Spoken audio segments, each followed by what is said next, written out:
Boa noite, pessoal! Bem-vindos ao Acorda Alice! Esse espaço aqui maravilhoso, que a gente escuta histórias lindas de mulheres que superaram dificuldades. Bem-vindos! Doutora Joyce, hoje a gente vai conversar com a doutora Joyce.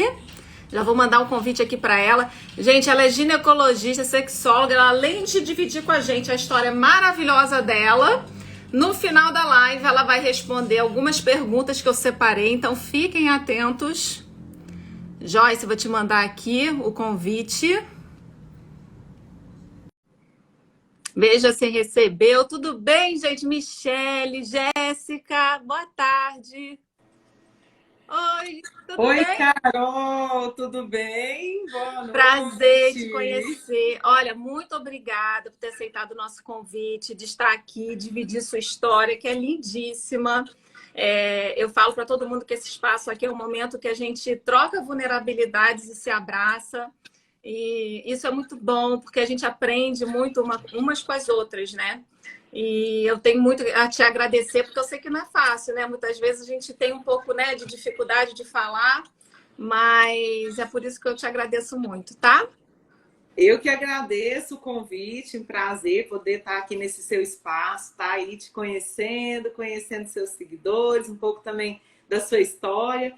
E falar de vulnerabilidades é essencial, importante. Eu acho que isso nos fortalece. As pessoas às vezes têm medo de mostrar as fraquezas e é justamente o contrário, nessas horas que a gente se fortalece, né? Muito É obrigada por isso. essa oportunidade de estar aqui. Você está me Obrigada. ouvindo bem? Tá Estou tranquilo? te ouvindo, tá tudo ótimo. E vamos começar. Primeiro, Joyce, queria que você contasse para a gente um pouco sobre sua história, da onde você vem, para a gente começar a se conhecer. Bom, como você disse, né? Eu sou médica, esse doutor aí, eu sou médica, sou ginecologista, né? Sou sexóloga, fui obstetra durante 20 anos. Então, durante 20 anos eu fiz parto, trouxe vários bebês ao mundo. E aí, em determinado momento, né, eu troquei a obstetrícia pela sexualidade. Ficava muito difícil fazer tudo ali junto, né? Até porque os Imagina. bebês adoram nascer à noite. E aí eu já A estava noite de cansada lua depois de cheia. 20 anos, né? Falei, eu Mas quero. você é de onde? Eu sou de Goiânia, eu moro aqui em Goiânia. Fiz a minha formação em medicina aqui, fiz a especialização em ginecologia também aqui na Universidade Federal de Goiás. Uhum. E depois eu fui me especializar em sexologia na USP de São Paulo, né? Com a doutora Carlita Bacana. Ábido, que era um grande sonho que eu tinha. Você escolheu a medicina por quê? Pois é. Sabe que eu falava, Carol, que era o último curso que eu faria na vida? Jura? Juro, Carol, era o último curso que Não, estava eu na não minha consigo nem. lista. Você sabe, minha família toda é de médicos, né? Eu tenho um irmão Hum. cirurgião, meu pai cirurgião plástico, meu avô gastro. Mas eu jamais conseguiria, assim, você vê a dor da pessoa, ainda mais assim, às vezes cirurgião que tem, né, que muitas vezes cortar, é difícil. Como é que foi para você tomar essa decisão? Pois é, eu tinha muito medo de defunto. Quando eu ia a velórios, né, eu não dormia à noite. Então eu pensava assim, eu não consigo ser uma médica, eu vou ter que estudar anatomia, ter que cortar ali, dissecar os cadáveres, né? Então isso para mim parecia assim impossível. E a minha mãe, ela sempre falava que ela tinha vontade de ter um filho médico e um filho padre. Eu tenho Hum. 3 irmãos homens. E um dos meus irmãos, ele falava que ele ia ser médico, acho que ele não queria ser padre. Então ele tinha desde pequeno essa fala, né? Que ele queria ser médico, queria ser pediatra. E eu queria fazer jornalismo, eu adorava escrever. Tinha concursos de redação na escola, eu ganhava os concursos de redação, eu fazia às vezes ali primeiro grau ainda, concorria com o pessoal de segundo grau. Gostava Uhum. muito de escrever. Tinha um caderno, né, de poemas ali, de poesias, que meu outro irmão, Oh, às vezes, roubava essas poesias, mandava para as namoradas dele. E aí, olha então, que danado. Mas, pois é. desculpa, eu não entendi. Você teve algum parente médico na família, não? Ninguém. Não tinha nenhum parente médico. Tinha só esse desejo, né, da minha mãe, ela tinha esse desejo de ter um filho médico. Quando meu irmão fazia a 7ª série, o professor levou a turma dele na sala de anatomia. Eles estavam estudando o corpo humano, e aí o professor levou, né, lá na sala de anatomia de uma das universidades aqui. E minha mãe ia com meu irmão, porque eu até então morria de medo, não queria ver defunto, cadáver, de jeito nenhum. Mas na hora minha mãe desistiu. E eu falei, quer saber? Eu vou criar coragem. E eu vou lá nessa sala de anatomia. E foi interessante, porque meu irmão é que ficava assim, transpirando, né, agoniado, com aquele cheiro de formol, que o cheiro realmente é muito forte.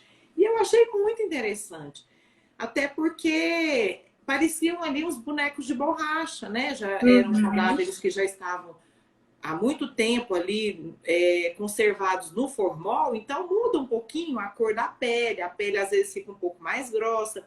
Era muito diferente daquela ideia de fantasma que a gente cresce, né, desde a infância, de ter medo, né, dessas coisas do além. Sim. E a partir daí eu comecei a me interessar, achei muito bacana essa possibilidade de poder cuidar da saúde das pessoas, de poder ajudar as pessoas, né, estudar as doenças. E você se apaixonou por esse propósito, né? Me apaixonei, que eu ia te dizer, né? Eu tenho esse propósito na vida, assim, poder transformar a vida das pessoas com aquilo que eu faço. E eu vi uma possibilidade tão grande de poder cuidar das pessoas. Era muito forte isso em mim, esse querer cuidar do outro, né?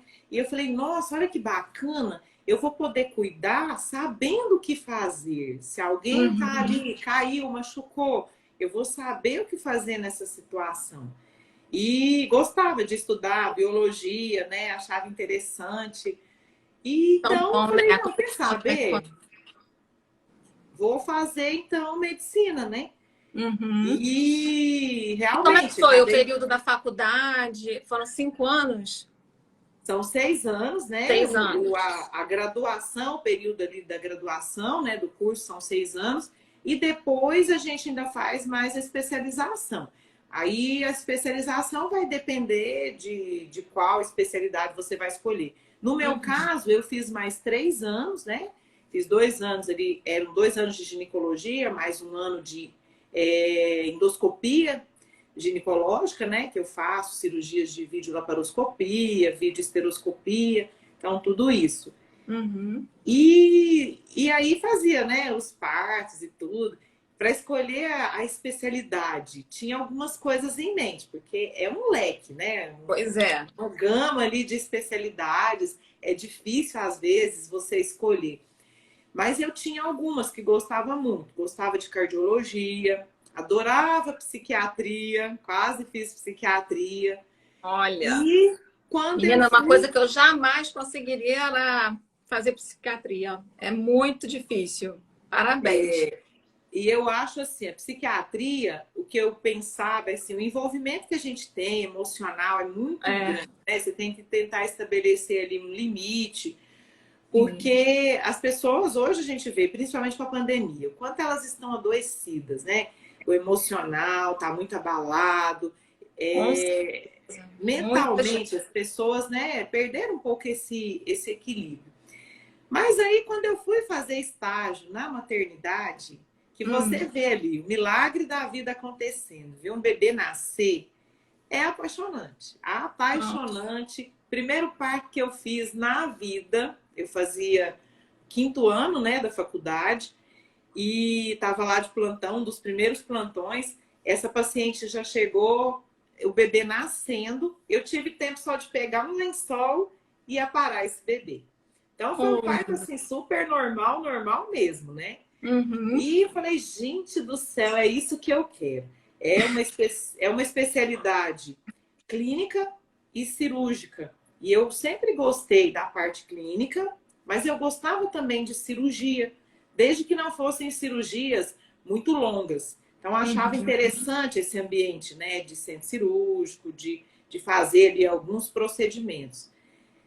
E aí acabei, né, me apaixonando. Também, né? Porque a mulher aprende muito sobre ela. E depois a gente vai até entrar nesse assunto, mas eu acho que a ginecologia ela é importante para a mulher, para ela se descobrir, para ela ser um melhor agente também na sociedade, né? É muito importante, muito Sim. legal.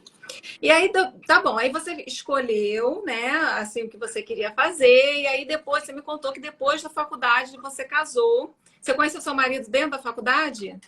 Eu conheço meu marido desde criança. Nós morávamos no interior, na mesma cidade. Não éramos assim do mesmo grupo social ali para brincar, né? As famílias eram conhecidas, eu conhecia a mãe, pai, irmãos dele, né?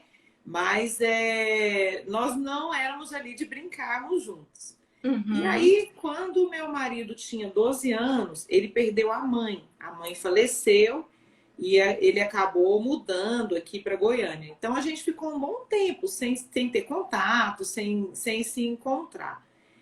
E depois, né, teve uma festa do peão, né, no interior tem muita festa do peão. Ele foi passear na cidade, porque ele tinha parentes, tinha irmãs que moravam lá, tias. Foi passear na cidade, estava lá triste, lembrando da mãe, e eu fui consolá-lo. E aí Uhum. acabou que depois de um tempo a gente começou a namorar, Oh. viemos a casar, né? Quando nós casamos, eu estava fazendo o primeiro ano de residência. Nós começamos a namorar no segundo ano de faculdade Uhum. e esperamos terminar a faculdade. No finalzinho do primeiro ano, né, da especialização, nós casamos. E aí você casou, teve sua primeira filha. Conta pra gente aí sobre essa. Não deixa de ser um desafio, né? Assim, não é assim. Você sabe que a minha irmã também tem um filhinho dela, também especial e não é fácil, né? Então conta pra gente um pouquinho sobre isso. Eu sempre tive, né, como sonho me realizar profissionalmente, é claro, né? Buscar ter uma independência, profissão, mas eu tinha um desejo assim enorme de ter uma família. Eu venho de uma estrutura de família muito legal. Meus pais já têm mais de 50 anos de casados, vivem super bem, tenho 3 irmãos, né? 3 irmãos mais novos, eu sou a filha mais velha. E sempre eu tive muita vontade de me casar e ter meus filhos. Eu sempre falava que eu não me sentiria completamente realizada se não Tem constituísse filho. uma família. E quando nós resolvemos, né, e foi tudo assim, bem programado mesmo, casamento, aí a gente esperou ali um tempinho, né, até para eu terminar a residência médica, para eu começar a trabalhar, e programamos de ter nossa primeira filha. Uhum. E a Carol, ela é autista, então desde que ela nasceu, ela sempre foi mais frágil, além do autismo, ela tem alguma síndrome, Carol, inclusive chama Carol também, né? Carolina, sua xará, Minha xará. sua xará. A Carol, ela tem alguma síndrome rara, e dentro dessa síndrome, ela tem essas características de autista. Até hoje a gente não conseguiu fazer um diagnóstico, fechar um diagnóstico de que síndrome é essa. Em Uhum. 2019 eu estive em São Paulo, lá com a doutora Maria Rita, na USP, que é coordenadora do projeto Genoma, e até a gente, né, coletou material, deixamos lá material para em algum momento eles nos incluírem em alguma pesquisa, mas ainda não temos essa resposta. Uhum. E como ela era uma criança assim que adoecia muito, eu tive que dar uma mudada no meu trabalho, né? Então todo aquele projeto ali que a gente tinha mudou um pouco, eu tive que dar uma Imagina. desacelerada, né? Porque a Carol Não é tinha, fácil não também, é né? Você tinha fácil. dedicado um tempão na faculdade, né? Não é fácil. Sim.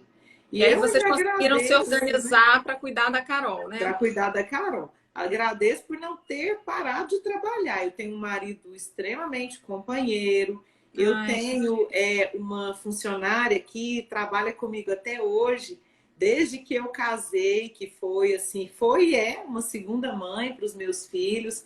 Se não fosse assim pelo apoio deles, o suporte, seria impossível continuar ali, né, atuando na minha profissão. E como obstetra não tem muito horário. Então, qualquer hora, paciente passa mal, tem menino para nascer, e às vezes Carol estava ali, né, doente e precisava de ajuda de alguém para estar cuidando para eu poder sair para fazer parto, às Sim. vezes de madrugada. Então foi um período assim de muitas lutas. Que a gente ter uma rede de apoio nessa hora faz toda a diferença. E eu tive uma rede de apoio maravilhosa. Graças a Deus, gente, isso é muito importante. Que bom. E aí você não parou, não precisou parar, você continuou com o seu escritório. Continuei com o consultório, né? Pois é. Continuei E com... aí durou quanto tempo assim? Que você falou que depois você decidiu ir novamente atrás do seu sonho, né? Então, me desde, conta, em que desde a momento que época... você teve essa decisão? Pois é, desde a época da faculdade, eu tinha muita vontade de trabalhar com sexualidade.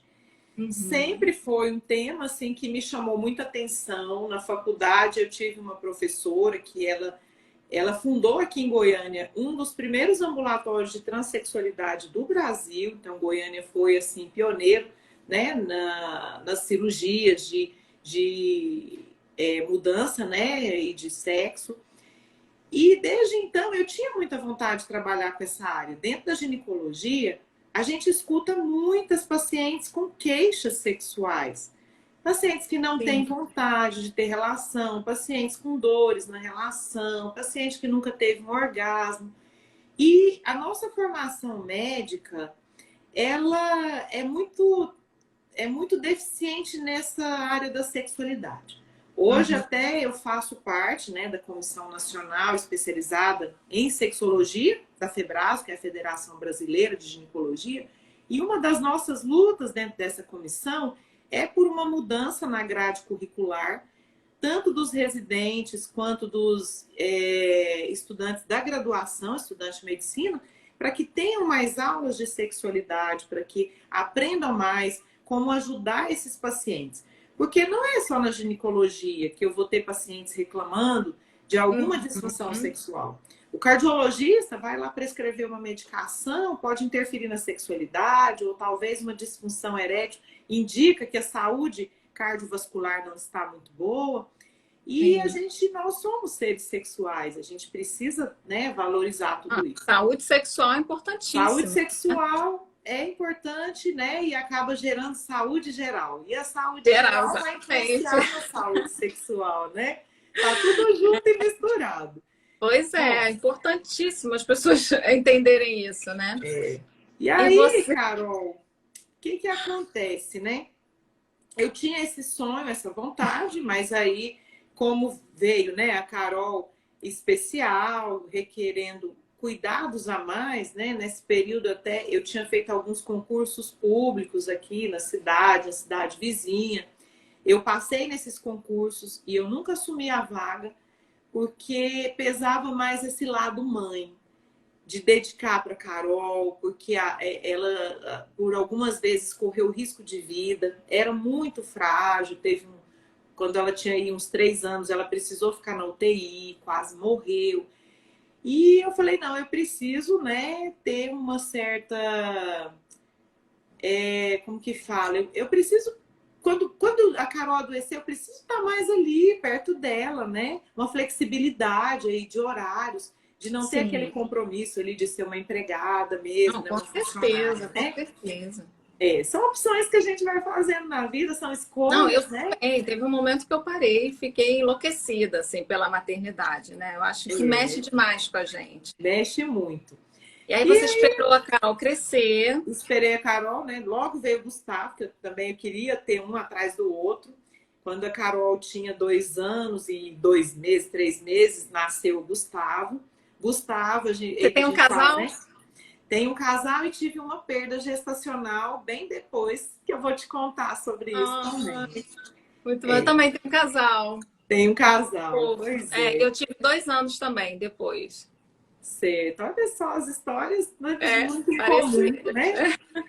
Bom, então, assim, Gustavo, né, era aquele tourinho, não tinha nada, problema nenhum.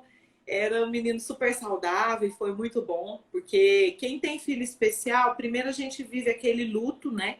O luto pelo filho idealizado ali, pelo filho que a gente chama de típico, né? E de repente você vê que é toda uma outra realidade e que você não tem muitas informações. Pensa, há 20 anos atrás, que hoje a Carol tem 20 anos, não se falava tanto em autismo. Mais Sim. recentemente que a gente tem escutado falar.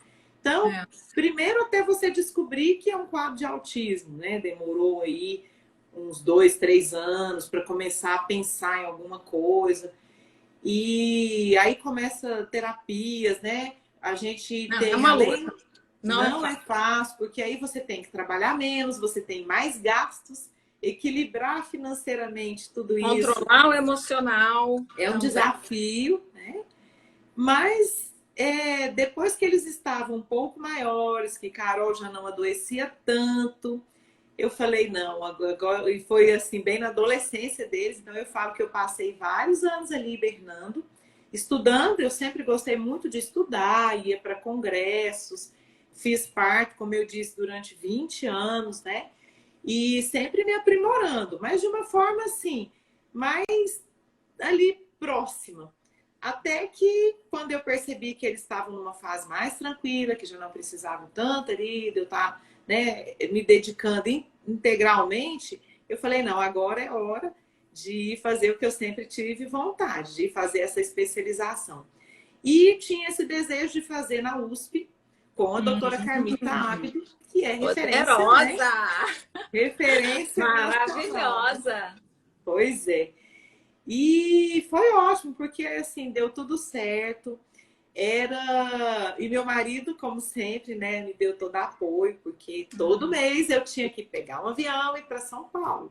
Tinha todo o gasto Você de morava ir em para Goiânia. São Você mora Paulo. ainda em Goiânia? Moro em Goiânia, moro aqui em Goiânia, né? Olha que Mas luta. é, Parabéns, viu? foi muito assim, muito bacana. E aí tá, eu tô lá fazendo a especialização, resolvi parar de fazer parto, até porque, como eu ia estar indo para São Paulo direto, podia ter alguma paciente que passasse mal nesse período, Com falei, não, certeza. eu vou realmente parar, né, com a obstetrícia e vou me dedicar mais agora à sexualidade.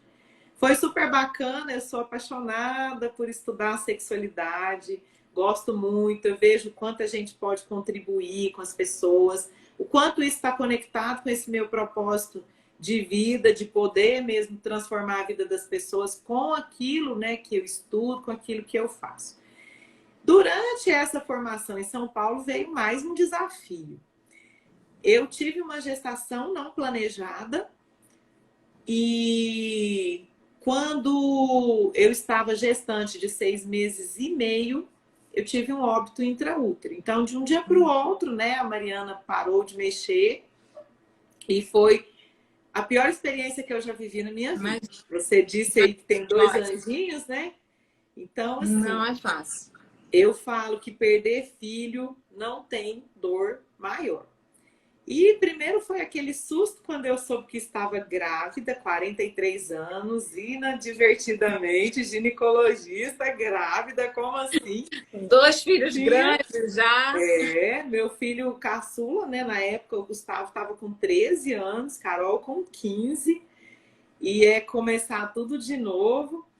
E até tinha uma amiga do meu marido que falava assim: fala para sua esposa não contar para ninguém que ela engravidou sem querer, porque como ginecologista engravida assim. Eu Imagina, falei: né? todos os métodos falham, né? Todos nós somos, como você disse, somos vulneráveis, estamos sujeitos ao que todo mundo está.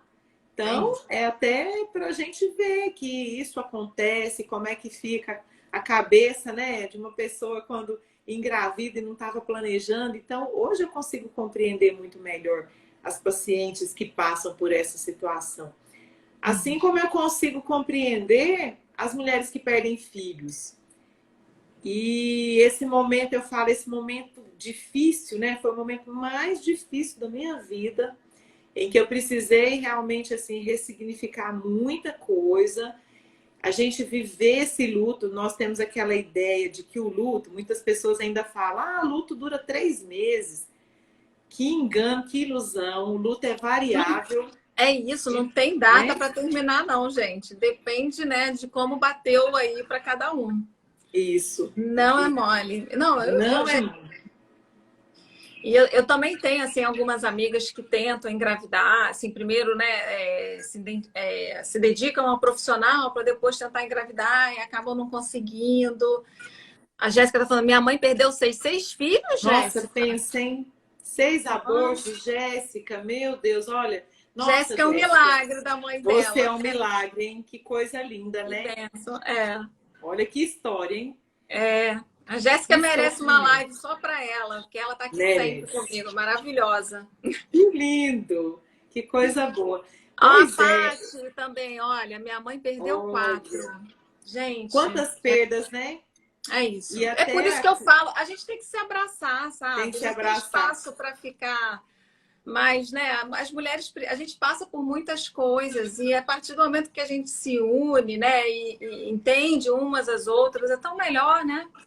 E eu falo o quanto esse período que a gente tem esses desafios na vida, você ser cuidado faz toda a diferença. E foi muito interessante, Carol, porque assim, foi um período que eu fui muito cuidada pelo meu marido, pela minha família e pelas minhas pacientes. Era incrível como as minhas pacientes me mandavam mensagem, principalmente as que tinham passado pela mesma experiência. E elas falavam assim: olha, você lembra, doutor, o que que você me falou? Eu não lembrava. Mas aí elas iam repetindo as palavras que eu tinha dito para elas no momento que elas precisaram. E foi incrível, assim, eu tô aqui toda arrepiada, porque realmente, como eu me senti assim, acolhida, e senti que eu tinha ganhado tantos colos. E eu gosto muito de estar perto das pessoas, eu gosto de gente, várias pessoas iam me visitar, isso era muito bacana. Quando eu voltei a trabalhar, tinha paciente que entrava no consultório chorando, Carol. E me abraçava e falava: não, doutor, eu sofri com você, eu senti muito o que você viveu. E uma coisa também assim, né? Tem alguns momentos que ficam muito marcados. A minha Sim. filha, ela tinha uma fono, que ainda até na época que eu tive essa perda, essa fono não trabalhava mais com a Carol, mas ela foi na minha casa me visitar e ela levou um saquinho de presente. Dentro desse saquinho, ela virou para mim e falou assim: Joyce, eu trouxe para você o melhor de nós, dela e das filhas, né? As filhas eram pacientes minhas.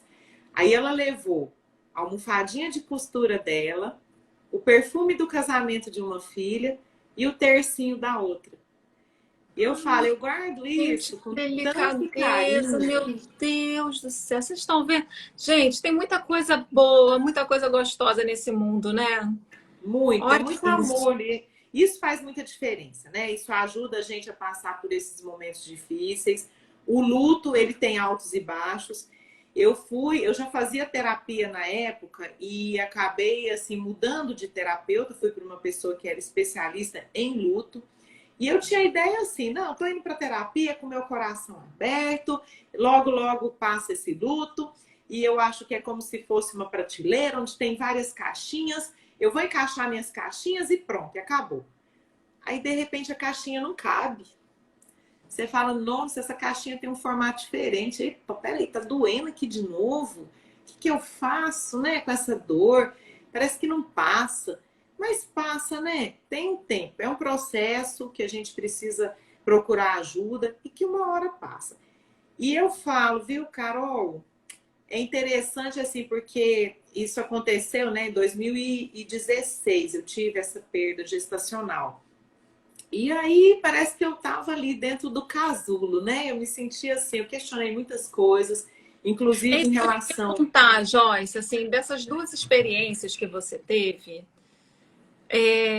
você tirou, assim, alguma lição importante que você carrega com você? Qual foi o que ficou, né? Depois que a gente volta a caminhar, sempre fica algo, né? E o que ficou para você dessas duas experiências? Olha, a experiência, né, da Carol, é isso que você quer dizer, né? A primeira experiência Sim, seria a sim. Carol, né? Ter um filho especial. A Carol me ensina a conviver com a diversidade. a conviver com a diversidade, a respeitar o potencial de cada um, a enxergar a beleza que existe nessas diferenças. E é isso que, esse amor que existe, né, que é muito maior e que é transformador. Então eu falo, você ganhar um abraço da Carol, e a Carol é uma autista não verbal, a comunicação dela é toda por figurinhas. A gente usa um método que a gente chama de PECs, então ela vai lá, pega a figurinha e ela se comunica bem com as figurinhas, né? E é um outro mundo, você entender ali o mundo da Carol, ter todo esse amor, o cuidado. Eu falo, olhar para a Carol hoje, né, com 20 anos, e ver a saúde que a Carol tem e tudo que ela já passou, nossa, eu sou muito grata por tudo isso, né? Imagina. E o quanto o meu filho também aprendeu a conviver com as diferenças, a respeitar os colegas, a limitação de cada um, não ficar ali criticando, mas apoiar e valorizar. Uhum. E com essa outra experiência, né, com a Mariana, que virou meu anjinho, eu aprendi tanto essa questão das perdas e entender que cada pessoa tem ali um tempo na nossa vida, tem um propósito e que isso é enriquecedor, que isso é transformador. Na época, eu questionei muito a questão da religião, eu sou uma pessoa muito religiosa, e eu pensava, não é possível, acho que eu prefiro acreditar que Deus não existe do que acreditar num Deus que é capaz de me deixar passar por isso. Mas, na verdade, né, Deus é muito maior do que o que às vezes a gente aprende, né, dessa forma humanificada que as religiões trazem, né? Eu acho que eu aprendi, eu falo, tem um livro do Bert Hellinger que se chama Pensamentos sobre Deus. Bert Hellinger, né, para quem não sabe, é o criador das constelações familiares. E tem um capítulo nesse livro, que é A Noite Escura, que eu falo quanto, em alguns momentos da vida, passar por noites escuras nos faz enxergar uma luz muito mais brilhante, muito maior. Hoje eu acho que a minha fé, ela é muito mais plena, muito mais fortalecida. Eu enxergo e sinto essa presença de Deus de uma forma muito mais intensa na minha vida. E Em foi momentos assim. assim, eu não sei se você também teve essa sensação, né? Que a gente vê que nós não somos nada e que nada é nosso, né? É. A gente tem a ilusão de controlar alguma coisa, né? Mas, na verdade, A é gente igual não a tem, água, a né? gente corre, não tem Isso. jeito. E E fica dói, isso. dói demais. Isso. E eu acho que nas duas experiências que eu vivi, o que você falou agora, percepção de que nós não temos o controle. Com a Carol, foi tudo completamente diferente do que a gente imaginava. E eu falo, desde que a Carol nasceu, eu aprendi a viver um dia de cada vez. Porque eu não sabia nada do que ia acontecer. E eu olhava para as outras mães que tinham crianças típicas e pensava, nossa, elas sabem como essa criança vai se desenvolver. Não sabem. Eu tenho pacientes aqui no consultório que os filhos nasceram normais e hoje vivem no respirador.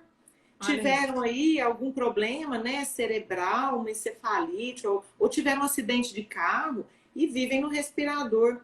Então, nós temos que viver o hoje. Um dia mesmo de cada vez, fazendo o nosso melhor, falando para as pessoas o que a gente tem vontade, O fazendo nosso o que melhor, nós né? queremos, o nosso Hoje eu até melhor. respondi uma pergunta, eu falei assim, gente, olha para você, tira o que você tem de melhor e tenta doar ao próximo, porque é sobre isso a vida, né? Não tem. Eu voltei agora de um evento de criatividade e inovação e a gente fala muito também, né, do que vai ser, qual a novidade, a tecnologia e tal, mas também teve um viés de falar, gente, nós não somos nada, a internet não é tudo, a vida vai continuar, nossos valores e as nossas raízes, porque se você vive muito o digital, você adoece.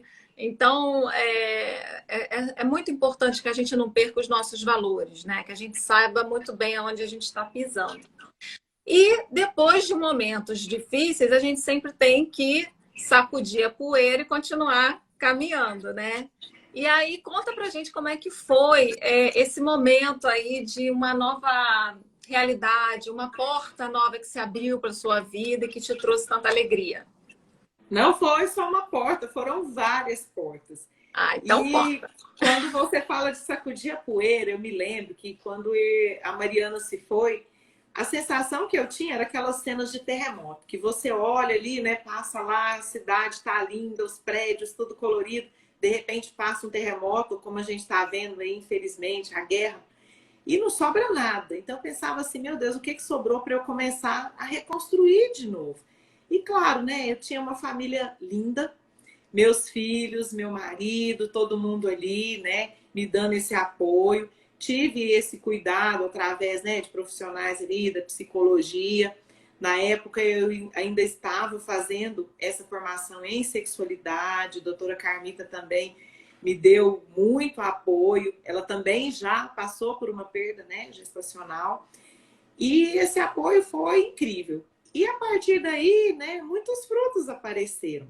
Uma das coisas que depois eu tive a oportunidade foi de coordenar um simpósio, né? A gente fez o primeiro fórum de prevenção ao suicídio e luto.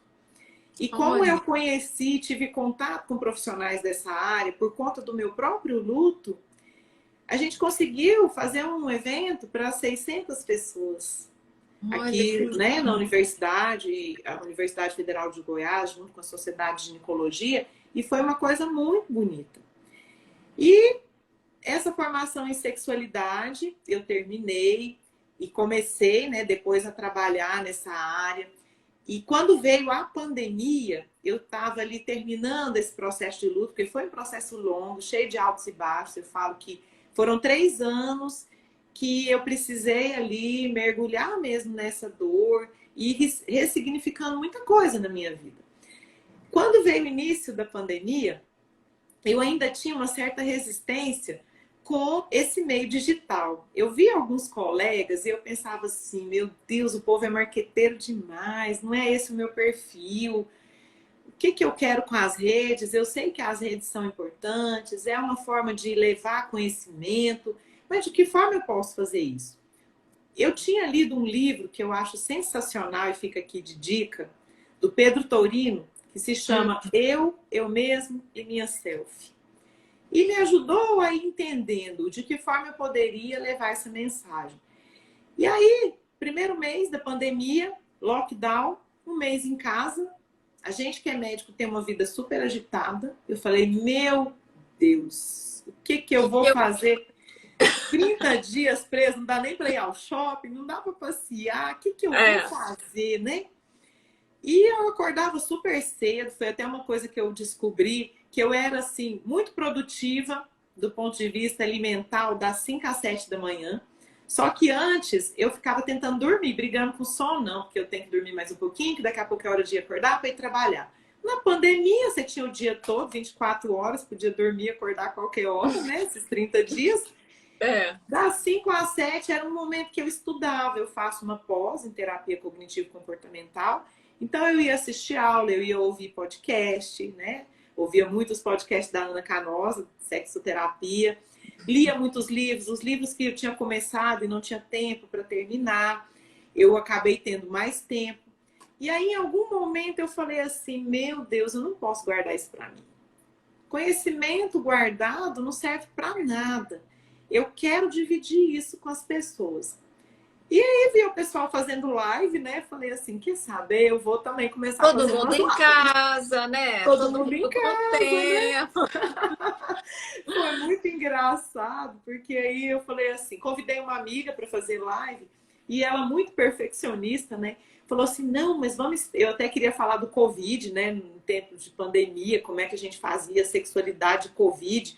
E ela, não, vamos esperar as notas que o pessoal das sociedades vão soltar, né? O pessoal da SBRAS, o pessoal da FEBRAS, e vamos ver primeiro o que o pessoal vai falar, parará, parará. Eu falei assim, quer saber? Eu vou dar a cara a tapa, vou lá, né, mostrar a cara, conversar sobre sexualidade, assim, um papo informal, vou fazer sozinha primeiro. Aí tinha uma outra amiga que tem um sex shop, me convidou, eu falei, olha, eu vou fazer a minha primeiro e depois a gente faz, né, juntas. Você sabe E que foi um ano muito espetacular para sex shop, né? A quantidade de brinquedinhos muito. aí que a mulherada comprou Foi superou muito, né? qualquer previsão. Pois é. E até uma das coisas que a gente orientava, né, durante esse período que estava todo mundo mais isolado, era sim a masturbação. Porque esse encontro, às vezes, poderia, né, principalmente com pessoas que você não Podia conhece, ser mortal, né? Encontro poderia mortal. ser mortal, né? Sim, né? Tinha Não, foi muita difícil. restrição, né, de estar ali fisicamente. Então, sexo virtual na pandemia cresceu muito, principalmente nesse início. E eu sei que aí a coisa rendeu, né? E como é que foi 2000 assim, a recepção das pessoas quando você trouxe esse assunto para a internet, né? Poucas pessoas falavam, né, antes, né, sobre sexualidade na internet. Como é que foi para você? Nossa, a receptividade foi ótima. E eu estava muito segura daquilo que eu estava fazendo, porque eu realmente eu prezo essa questão do conhecimento, essa questão científica, e estava ali muito tranquila do que eu estava falando, né? E aí a curiosidade das pessoas é grande, as pessoas perguntavam, quem não tinha coragem de perguntar ali ao vivo, mandava mensagem, e a coisa foi crescendo. Aí esse desejo de poder ajudar, né? E fazer material que pudesse mesmo ser importante, sempre ali em conjunto com outros terapeutas, com psicólogos. E aí a gente trouxe assim temas bem variados. No início tem um psicólogo, um amigo maravilhoso, que vale a pena vocês seguirem, o Dr. Rodrigo Duetti. Ele falou assim, vamos falar de brigas, vamos ensinar o povo a brigar, brigas no casal, né? Como é que briga? Eu falei, brigas? Nós vamos ensinar o povo a brigar. Tem um livro legal da Solange Rossetti, né? Que é Brigas na Família e no Casal. E a gente foi tendo várias ideias, né? De temas variados, com profissionais diferentes. E a oportunidade também de fazer lives com pessoas que eu não conhecia pessoalmente, mas conhecia o trabalho. E ficou muito mais fácil, porque o online dá essa possibilidade. Essa possibilidade maravilhosa, né? Eu adoro. Pois é, eu também. A conexão, né? O network é grande, porque você vai conhecendo o trabalho de um, de outro, e parece que você tem uma intimidade já com essas pessoas. Eu estou aqui hoje, né? Conhecendo você aqui virtualmente. Espero conhecê-la pessoalmente, dar um abraço. Mas a gente já se conhece, já troca contato, já conversa. É muito gostoso isso. E você continuou trabalhando depois da pandemia? Você reabriu seu consultório? Você abriu um consultório de terapia, né? Terapia sexual? Explica pra gente agora hoje como é que você está atuando. Isso. Eu fiquei um mês em casa, né, nesse período do lockdown. Depois a gente voltou, eu voltei a trabalhar atendendo menos pacientes, porque tinha aquelas restrições de horário, né? Consultório médico podia funcionar, mas você tinha que marcar metade dos pacientes que você marcava antes, até para não ter aglomeração. Consultório de terapia, eu já tinha um consultório de terapia, é o mesmo consultório onde eu atendo ginecologia, só que são horários diferentes. E você atendeu online também? Isso que eu ia te dizer. Com a pandemia, a questão da terapia, principalmente, que na ginecologia é um pouco mais difícil, porque você tem um exame físico. Sim. Mas mesmo na ginecologia, tinha pacientes que tinham vindo aqui há 2, 3 meses, já tinham feito uma coleta de prevenção e de repente tinha uma queixa nova, eu atendi vários pacientes online. E na terapia veio a possibilidade de atender o mundo, né? Hoje eu tenho pacientes pelo mundo. Não são só aqui de Goiânia, mas pacientes no Brasil e fora do Brasil. E isso é muito bacana. E dá para fazer um tratamento, assim, né? Um acompanhamento super legal, de boa. Com a gente certeza, consegue ajudar muitas pessoas. E com esse trabalho na rede, mais pessoas me conhecem. Então, é até uma coisa assim, né? Nessa questão da terapia sexual, muitos pacientes, eles ficam aí procurando. Eu vou onde? Quem eu vou procurar? Onde eu vou encontrar ajuda? Inclusive, Carol, quando eu resolvi fazer especialização em sexualidade, eu conversei com algumas pessoas que trabalhavam na área e essas pessoas estavam desanimadas. Ah, o paciente não quer ficar bom, não. O paciente demora a procurar. essa coisa de terapia, É isso é mais preguiçoso sexual. também, né? Tem um povo meio preguiçoso aí. Mas olha, eu te falo uma coisa, não é verdade. As pessoas, muitas vezes, elas não procuram porque ninguém indica, ninguém mostra o caminho, e aí elas ficam perdidas. E quando a gente faz esse trabalho aí nas redes, as pessoas começam a te conhecer um pouco mais, sabem qual é o seu conteúdo, como é a sua proposta de trabalho, elas te procuram. Procuram, e os colegas médicos e psicólogos, porque hoje eu convivo muito com médicos, mas mais ainda, talvez, com Com psicólogos, psicólogo. Mas o trabalho eles de também terapia, Joyce, ele também tem assim uma participação. Agora eu vou falar com a doutora, né? Agora a gente está entrando lá na nossa área profissional, novamente. Mas quando uma pessoa, porque assim, tem uma questão também da pessoa se dedicar durante a terapia, né? Porque você está lá, você já planta as sementinhas para a pessoa entender, ter a possibilidade de entender o que pode estar ocorrendo com ela e tal. Mas você não encontra uma dificuldade na perseverança de um tratamento, que também aqui nas redes todo mundo quer tudo para ontem, né? Que é a varinha mágica, que vai mudar tudo. Como é que é o processo, assim? Como é que você tem sentido as pessoas nesse processo? Carol, a terapia sexual, a gente fala que ela é uma terapia breve. O que a gente quer dizer com isso? Terapia sexual não é igual o paciente que está ali em análise, que às vezes fica 6, 7, 8 anos. Ela é uma terapia mais focada nesses problemas sexuais. Então, quando a gente fala isso, esclarece isso para o paciente, geralmente ele tem um engajamento ali maior. E a terapia, eu trabalho, dentro da terapia sexual, você pode trabalhar várias abordagens. Pode trabalhar psicanálise? Pode trabalhar com psicanálise. Eu trabalho com terapia cognitiva comportamental e terapia cognitiva sexual, que são abordagens em que você tem ali uma participação muito grande do paciente. Então, ele precisa mesmo se engajar, tem tarefas para casa. A gente fala que é uma terapia colaborativa, eu não trabalho sozinho. O que eu vejo? É muito individual. Tem pacientes que vêm uma vez e precisa ali de um tempo para assimilar. De repente, o paciente volta, né? E tem pacientes muito engajados. Desculpa aí. Não, a gente está falando já quase uma hora, menina. Está super interessante. Mas olha, tem pacientes que eles vêm, resolvem a questão sexual e continuam em terapia.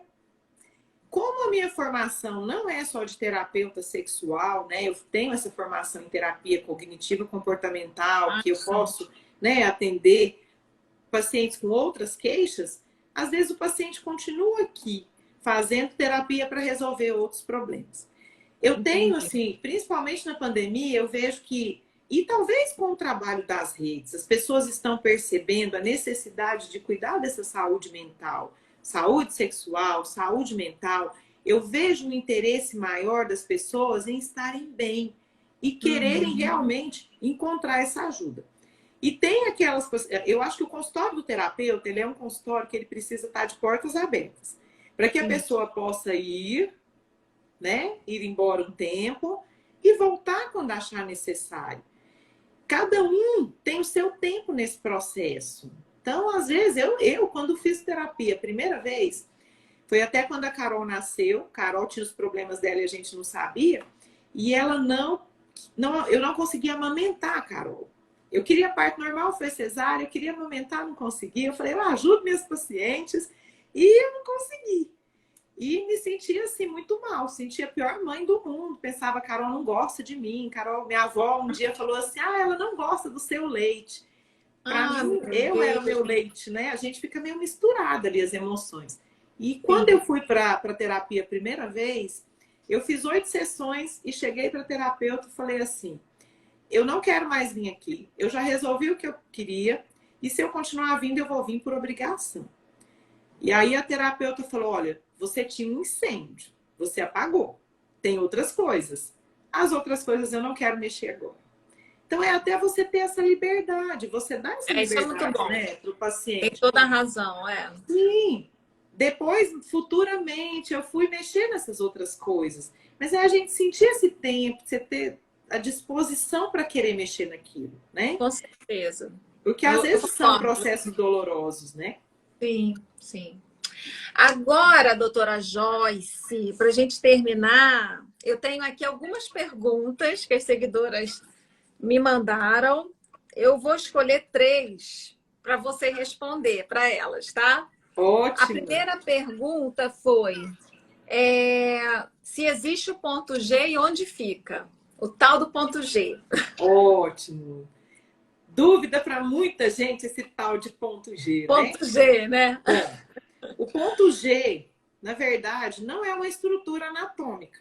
Como eu tenho aqui meu nariz, como eu tenho meu olho, que eu chego lá e falo, não, é esse botãozinho aqui é o ponto G. É muito discutido se existe ou não existe. O que os trabalhos mostram? Que nós temos uma região ali, né, na vagina, na parede anterior, na parte então anterior da vagina, uns 2 a 3 centímetros, se a gente colocar o dedinho, que seria uma região mais sensível da mulher.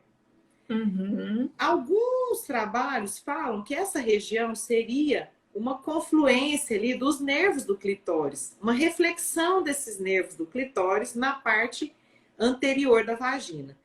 Algumas mulheres teriam essa região um pouco mais irrigada e na hora que ficam excitadas, assim como o pênis enche de sangue, essa região também teria uma vascularização um pouco maior. Essa inervação estaria ali, né, mais sensível ao toque. Então, não é lá no fundo, igual todo mundo falava antigamente. É verdade, porque outro dia eu vi um filme que disse o seguinte, que os estudos sobre o prazer feminino, sobre a dimensão do clitóris e tal, são estudos recentes, né? Dos anos 70. É isso mesmo? É isso mesmo. Antes ninguém Verdade. conhecia nada de mulher. É isso. Sabiam que existia essa estrutura, o clitóris, mas achava-se que era só aquela pontinha, Só ali. só a pontinha do iceberg, e não sabiam que existia toda essa outra parte lá por dentro. Depois a gente pode até colocar foto. Eu acabei não deixando nada aqui para mostrar. Não tem. Mas depois você pode Mas depois vocês aí. vão lá no perfil da doutora. Eu coloco lá depois. Explicar. Porque pode isso é deixar. importante. Imagina, gente, nos anos 70. Então, muitas mulheres ainda não conhecem toda a estrutura, né? E quando eu lembro que quando falaram de ponto G, diziam que era lá no colo do útero, né? Uma coisa por ali, é meio à esquerda, meio à direita. E não é.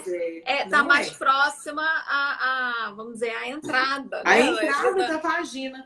E sabe o que eu costumo falar? Até 2 semanas atrás a gente teve um congresso em Ribeirão e um dos assuntos era esse, né? O ponto G existe. E eu digo muito para as minhas seguidoras, esquece essa história de ponto G, ponto C, ponto não sei mais quanto, ponto H. Crie os seus próprios, descubra os seus próprios pontos. Eu adoro passar como exercício de casa o banho sensorial. O que é um banho sensorial? Na hora que você for tomar seu banho, passa o sabonete devagar, prestando atenção em quais as regiões são mais sensíveis do seu corpo. Presta atenção no corpo todo, não só a região genital. É possível atingir o orgasmo com o estímulo dos nervos do tornozelo, com o estímulo do mamilo. Olha! Só com pensamento, com sonhos. Tem gente que chega ao orgasmo dormindo.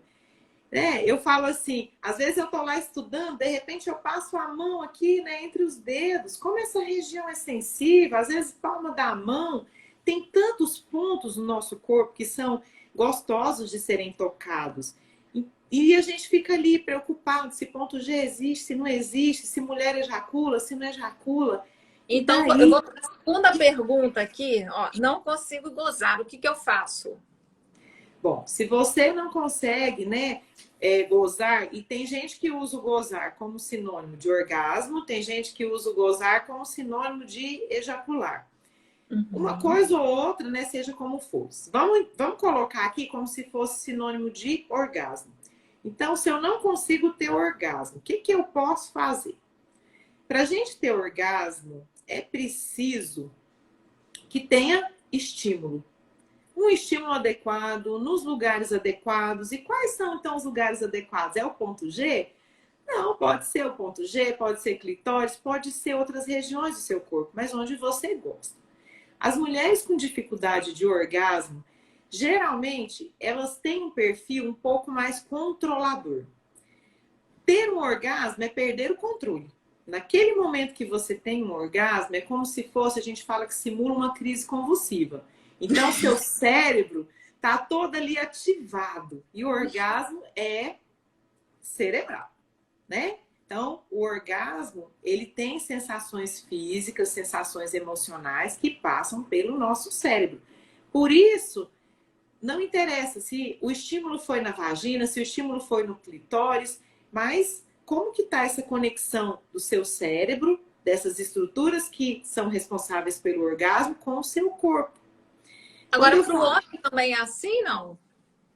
Para o homem também, né? O homem, ele tem, pode ter ejaculação e não ter orgasmo.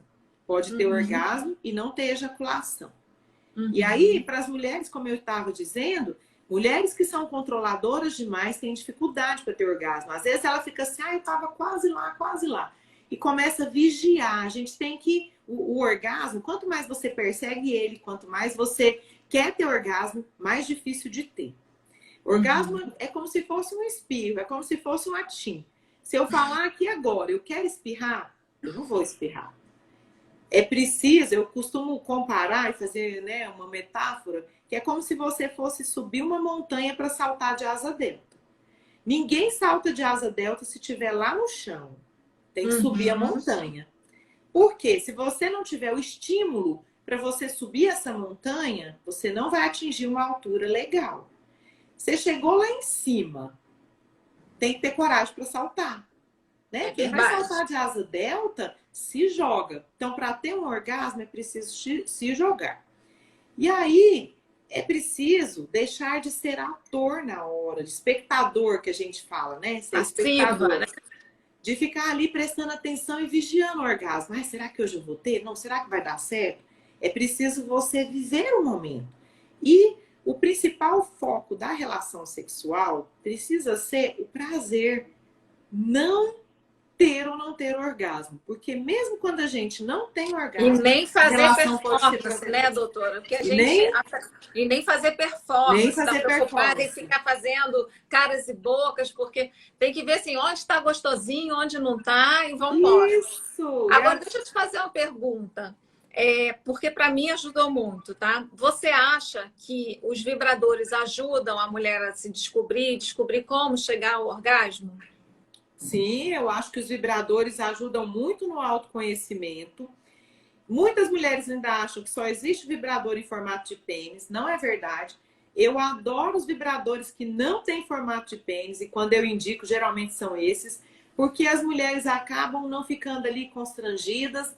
Gosto muito do Bullet, que é aquele pequenininho. E, aliás, eu posso falar, gente, eu gosto muito do Satisfyer. Sabe qual é?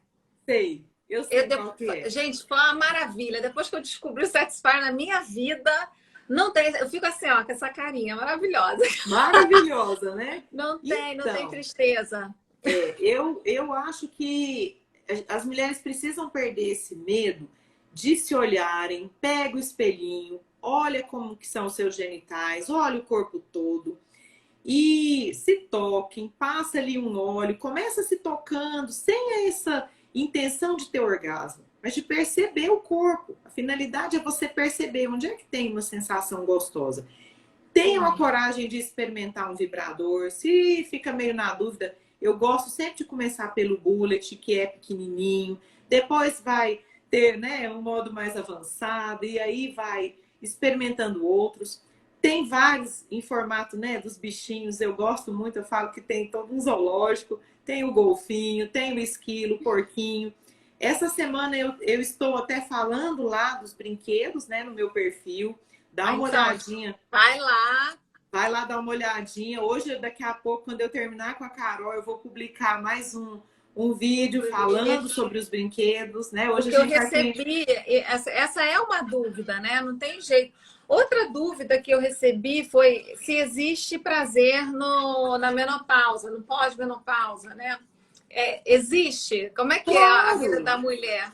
claro, enquanto nós estivermos vivos, nós Olha, estamos prontos para o prazer. O que é que limita o nosso prazer? Principalmente os nossos pensamentos, essa ideia, né, de que nós envelhecemos e nós não temos mais a possibilidade de experimentar o prazer. isso. É incrível como o nosso corpo tem um potencial de prazer fantástico. E quem já passou por alguma experiência tântrica, o Tantra, ele traz muito isso, essa percepção, né? Essa conexão com o próprio prazer, né? Maravilhoso!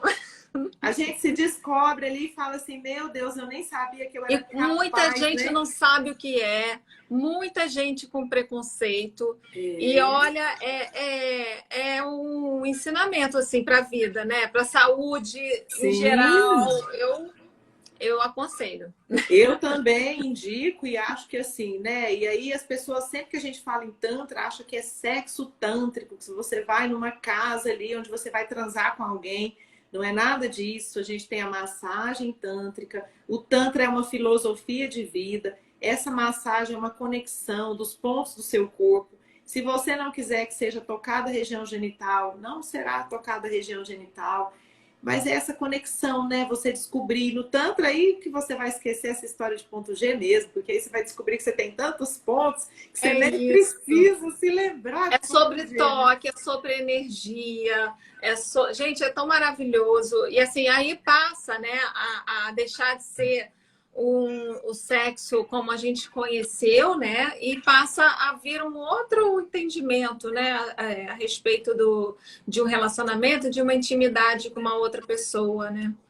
É Deixa de ser essa incrível. história só de penetração, né? Que as É pessoas ainda isso. veem muito o sexo só nesse modelo bem machista, voltado para o homem, Sim, e a sim. relação sexual começa quando o homem tem ereção, termina quando ele ejacula, e o sexo é muito mais que isso.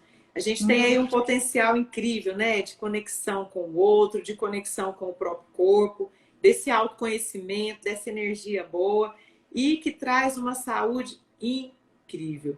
E olha, Carol, Nossa. eu tô falando demais aqui hoje, mas te contar uma coisa. Não, mas está maravilhoso. Esse final de semana, nós tivemos, né, um curso online, um simpósio, e quem abriu o simpósio foi uma doutora que ela, junto com o marido, foram, assim, pioneiros na sexualidade no Brasil. Os livros que a gente estuda são livros que eles escreveram. Então, ela abriu o simpósio e ele fechou. Deu uma aula de sexualidade linda, cada um dos dois, né, deram as suas aulas. Sabe que idade eles têm? Hum. 90. Meu Deus, não acredito! 90 Cheios de anos. Ela fez saúde. 91 ontem, anteontem. Ai, 90 anos. gente, E eu olha, falei que eu vou continuar trabalhando com sexualidade, porque é longevidade, viu? é isso, gente. Fica a dica para quem tá triste, para quem tá aí, né, precisando de uma ajuda.